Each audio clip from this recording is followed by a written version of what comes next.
खबर महाराष्ट्र के गोंदिया से है, जहां पर महाराष्ट्र से गोंदिया विधानसभा क्रमांक 65 से हमारे संवाददाता मनोज सिंह नैकाने ने ग्राउंड जीरो से कवरेज की। वहीं आपको बता दें कि जिला परिषद क्षेत्र पांजरा के ग्राम चारगांव से भाजपा तहसील व्यापारी सेल के अध्यक्ष ओमकार नागपुरे से हमारे संवाददाता ने बातचीत की और यह जानने का प्रयास किया कि आखिरकार गोंदिया महाराष्ट्र विधानसभा 65 से इस बार किसको विजय मिलेगी। आइए देखते हैं मनोज सिंह नैकाने की खास रिपोर्ट। TV1 इंडिया न्यूज़ से मनोज सिंह नैकाने। आज हम विधानसभा क्षेत्र गोंदिया के 65 क्रमांक के ग्राम चारगांव में उपस्थित है। मतदाताओं को लेकर के किस प्रकार मतदान करने के लिए उत्साह है एवं किस तरीके से किस पक्ष को या किस नेता को चुनना चाहेंगे, यह हम जानना चाहेंगे। यहाँ के युवा, क्या नाम है आपका? योगेंद्र पंद्रे। आप क्या चाहते हैं कि युवा विकास के लिए वर्तमान विधायक ने क्या किया है? युवा विकास के लिए वर्तमान विधायक ने ऐसा किया कि विकास तो वो 5 साल में नहीं, यानी कैसा है, उनका पहला रेजिम था तो यानी उतना बड़ा कुछ नहीं कर पाए, लेकिन युवा विकास तक कैसे पहुँच के इसके लिए उन्होंने वाचनालय लाए कि पढ़ के युवा कुछ आगे बढ़े। उसके लिए युवाओं के लिए जो सामग्री लगती थी वो दिए। युवाओं को कभी कुछ परेशानी हुई, जैसा हम ग्राउंड पर जाते सुबह जब हमारा पुलिस प्रशिक्षण या आर्मी प्रशिक्षण, उसके लिए हमारे को उन्होंने निधि दिया अपने स्वनिधि से। ऐसा पूरे विधानसभा क्षेत्र में दिया है युवाओं के लिए। आपके जिला परिषद क्षेत्र से युवा अभी किस पक्ष को वोट करेंगे, यहाँ अनुमान? हमारे पूरा भारतीय जनता पार्टी को 80% युवा मतदान करने वाले। आइए हम जानते हैं दूसरे हमारे मतदाता ग्राम चारगांव के। भैया आपका परिचय? जी, मैं संतोष कुमार सेंडे ग्राम चारगांव का ही रहवासी हूँ। सेंडे जी, आप बताइए यहाँ किस प्रकार माननीय आमदार जो वर्तमान में थे और वह अभी भाजपा के तरफ से फिर से मैदान में खड़े हैं, तो आप किस प्रकार उनके विकास को बताना चाहेंगे? अगर मैं सिर्फ और सिर्फ अगर ग्राम चारगांव की अगर बात करना चाहूँ तो यहाँ से सबसे बड़ी अगर समस्या थी तो वो समस्या थी हमारे गांव का शमशान घाट, जो मरघट रोड जिसे कहा जाता है।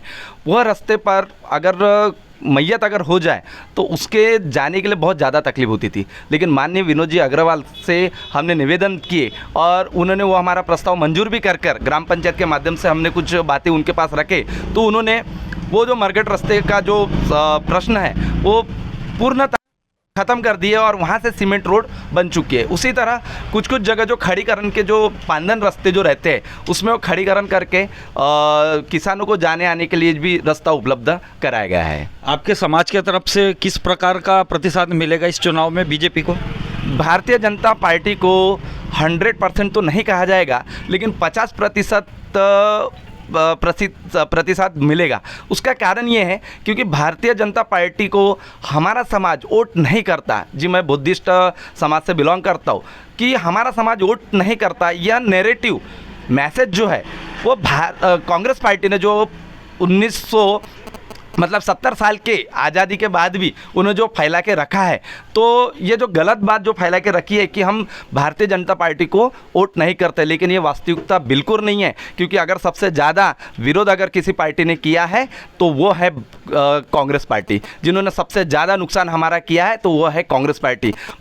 अगर भारतीय संविधान के शिल्पकार डॉक्टर बाबा साहब अम्बेडकर, इन्होंने जब हिंदू कोड बिल की बात जब रखी थी संसद में, उस समय भी उन्हें अपने जब कानून मंत्री थे उस समय भी महिलाओं के हित और अधिकार की जब बात उन्होंने किए थे तो उस समय भी उनको उस पद से राजीनामा देना पड़ा। पुणे पैक्ट, उस समय हम अनुसूचित जाति के लिए एक स्वतंत्र मतदार संघ की बात बाबा साहब ने रखे थे। उसके लिए महात्मा गांधी जो उस समय कांग्रेस पक्ष चलाते थे, उन व्यक्ति ने बाबा साहब को इरिटेट मतलब बहुत ज़्यादा परेशान करने के बाद उन्होंने भूख हड़ताल की और अपना देह त्याग करने तक की बात रखी गई। और उन्होंने बाबा साहब को ऐसा लगा कि अगर मेरा समाज ही अगर नहीं रहेगा, अगर गांधी जी को अगर कुछ हो जाता है तो इनके लोग हमारे समाज के लोगों को ही नस्तेनाबूद कर देंगे। तो बाबा साहब ने उनको कहा कि गांधी जी, आप ये जो स्वतंत्र मतदार संघ की जो बात है ये मेरे समाज और दलित समाज के लिए बहुत अच्छी बात है, आप इसके लिए मान जाइए। लेकिन गांधी जी उस समय नहीं माने और नहीं मानने के बाद आखिर में क्या हुआ, हमको स्वतंत्र अधिकार नहीं मिला और आज हम वंचित ही रह चुके हैं। लेकिन अगर बात कही रह जाए भारतीय जनता पार्टी की, तो हमारे अगर गाँव की बात की जाए तो भारतीय जनता पार्टी के जो उम्मीदवार, जो इसके पहले स्वतंत्र उम्मीदवार थे हमारे लाडले आमदार विनोद जी अग्रवाल, तो इनके माध्यम से हमारे गांव में जो बुद्ध विहार है, समाज भवन है, इनकी निर्मित की गई, क्योंकि हमारा समाज पहले से ही दलित और वंचित के नाम से ही जाना जाता है और लोग उसी नाम से उन्हें पुकारते भी है। लेकिन हमारा समाज गरीब रहने के कारण भी किसी ने अपनी ज़मीन दे दी है, किसी ने चंदा इकट्ठा करके, किसी ने वर्गनी इकट्ठा करके कोई बुद्ध विहार बनाते हैं, कोई कुछ बनाते हैं। लेकिन माननीय विनोद जी अग्रवाल जब से आमदार बने हैं, वो समस्या हमारी दूर हो चुकी है और हमारे गाँव में आज 10 लाख का बुद्ध विहार, समाज भवन भी कुछ दिनों में बनने वाला है, वो भी मंजूर हो चुका है। 15 लाख का समाज भवन भी हमारे गाँव का मंजूर हो चुका है। ये सब सारी चीज़ें माननीय विनोद जी अग्रवाल इनके माध्यम से हुई है। किसानों के लिए वर्तमान विधायक द्वारा यहाँ कुछ किया गया है क्या? सब कुछ क्या क्या सुविधा हुई? बहुत सी सुविधा, इतना लाभ तो किसी ने भी नहीं दिलाया आज तक किसानों को। किसानों के लिए क्या क्या निर्माण हुआ है यहाँ? गोडाउन निर्माण करवा रहे हैं। आइए जानना चाहते हैं भैया, आप क्या कहना चाहेंगे वर्तमान चुनाव के परिदृश्य को देखते हुए? क्या आपके यहाँ पर बीजेपी का प्रभाव है या कांग्रेस का प्रभाव है? सर बीजेपी का प्रभाव है। क्या आपको ऐसा लगता है कि बीजेपी को बहुत अधिक लोग यहाँ पर पसंद करते हैं? जी हाँ, यहाँ 75% लोग बीजेपी को वोट करते हैं। क्यों? कारण जानना चाहेंगे। क्या यहाँ विकास हुआ है उस रूप में? देखो, उम्मीदवार भी एकदम अच्छा आदमी है विनोद जी अग्रवाल, सरल स्वभाव का आदमी। ऐसा आदमी कहाँ मिलता है, ऐसा विधायक कहाँ मिलता है? सर एकदम सरल स्वभाव का, जो साधारण व्यक्ति भी जाके उनसे मिल सकता है कहीं भी।